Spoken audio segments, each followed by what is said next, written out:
Sebelum melanjutkan pembahasan bersama kedua narasumber, Rifai Pamone akan memaparkan sejumlah data terkait dengan angka kecelakaan saat arus mudik dan baik berlangsung pada tahun sebelumnya. Baik, Andini dan juga seluruh narasumber, kita akan langsung melihat sejumlah data yang kami rangkum dari Korlantas Mabes Polri dan juga sebagian dari Kementerian Perhubungan Republik Indonesia.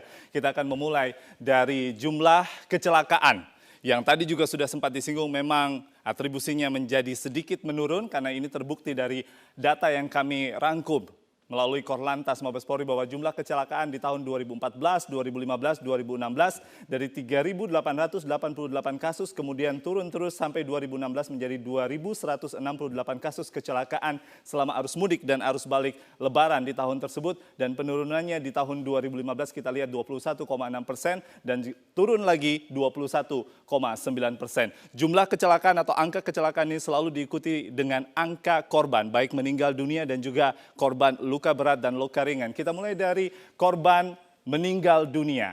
2014 714 orang kemudian menurun menjadi 590 orang, turun 17,4%, sementara 2016 turun lagi menjadi 444 orang dan penurunannya atau persentasenya 24,7%. Bagaimana dengan korban luka berat dan juga luka ringan? Kami gabungkan datanya, kita akan lihat bersama-sama.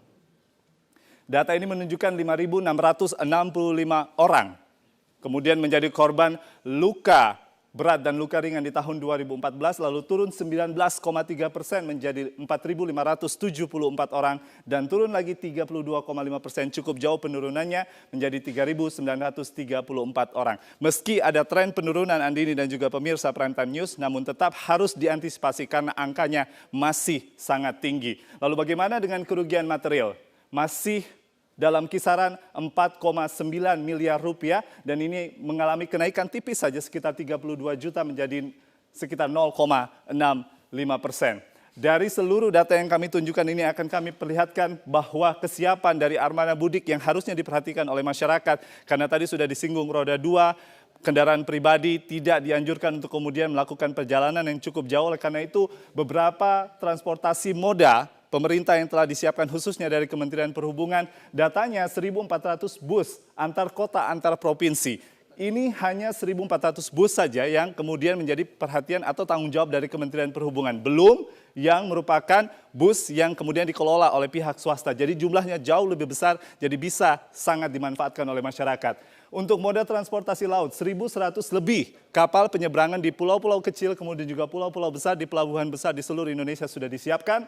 516 pesawat dinyatakan layak untuk digunakan dalam arus mudik dan arus balik di tahun ini. Ditambah lagi 300 lokomotif sudah siap di stasiun kereta api yang kemudian membawa lebih dari 1.000 gerbong kereta api.